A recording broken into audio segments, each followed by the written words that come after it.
নমস্কার বন্ধুরা, তোমরা সবাই কেমন আছো? ভালো আছো তো? আমি তো খুব খুব খুব ভালো আছি। চলো আবার একটা নতুন রেসিপি নিয়ে আমি হাজির হয়েছি। আজকে বানাবো নিরামিষ একটা পদ, কিন্তু খেতে খুব টেস্টি। কী করে বানাচ্ছি তোমার সাথে শেয়ার করার আগে তোমরা যদি আমার চ্যানেলটিতে নতুন থাকো প্লিজ সাবস্ক্রাইব করে দিও। আর যারা সাবস্ক্রাইব করে দিয়েছো তাদেরকে অসংখ্য ধন্যবাদ। আমি এখানে যেসব সবজিগুলো ব্যবহার করেছি সেগুলোকে ভালো করে ধুয়ে পরিষ্কার করে নেবো। বন্ধুরা, এই সবজির মধ্যে কিন্তু ফুলকপিটা মাস্ট। ফুলকপিটা দিলে এই তরকারিটা কিন্তু খেতে ভালো লাগে।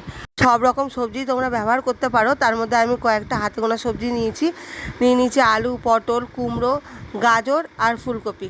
তোমরা চাইলে এখানে বিনস, গাজর, বেগুনও দিতে পারো, কিন্তু সব সবজিই কিন্তু আগে ভালো করে ভেজে নিতে হবে। সবজিগুলোকে ভেজে নেওয়ার জন্য কড়াইতে বেশি করে একটু তেল দিয়ে দেবো। তেলটা গরম হয়ে আসলেই একে একে আমি সবজিগুলোকে ভেজে নেব। আলু, পটল, তারপর যা যা সবজি আছে প্রত্যেকটাই কিন্তু ভেজে নিতে হবে।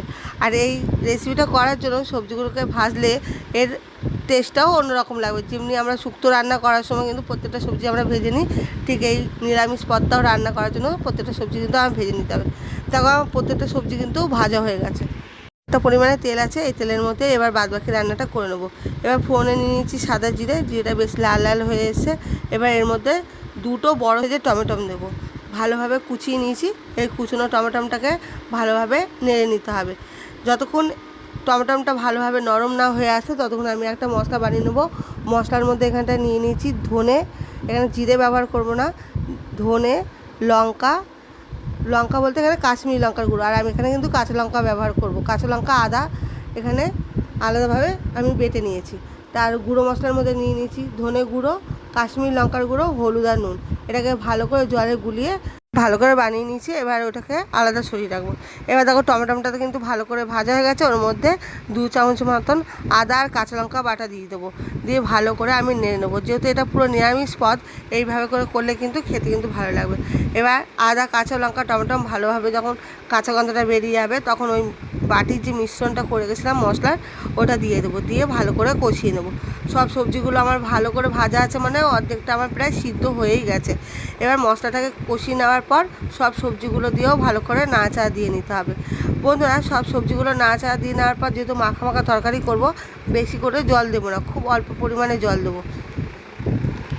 মশলার রঙটা কত সুন্দর এসেছে দেখো। আমি এখানে যেহেতু কাশ্মীরি লঙ্কার গুঁড়োটা ব্যবহার করেছি, তোমরা এখানে কাশ্মীরি লঙ্কার গুঁড়োটা দিতেও পারো, নাও দিতে পারো, কিন্তু আমি অনুষ্ঠান বাড়ির মতন একেবারে টেস্ট আনবো আর কালারও আনবো, তার জন্য আমি এখানে কাশ্মীরি লঙ্কার গুঁড়ো। আর হ্যাঁ বন্ধুরা, এই মশলার মধ্যে কিন্তু সামান্য পরিমাণে আমি একটু চিনিও ব্যবহার করেছি। এতে কি হবে, কালারটা ভালো আসবে, আর যেহেতু নিরামিষ পদ এটা খেতেও কিন্তু ভালো লাগবে। এবার প্রত্যেকটা সবজি দিয়ে কিন্তু ভালো করে কষিয়ে নিতে হবে যতক্ষণ না সব সবজির সাথে মশলাটা মিশে যাচ্ছে। দেখো ভালো করে তো কষানো হয়ে গেছে। এবার পরিমাণ মতো জল দেবো, খুব একটা বেশি দেবো না, যেহেতু সবজিগুলো সব ভাজা ছিল, অর্ধেকের বেশি কিন্তু সিদ্ধই হয়ে গেছে। খুব অল্প করে ঢাকা চাপা দিয়ে দেবো।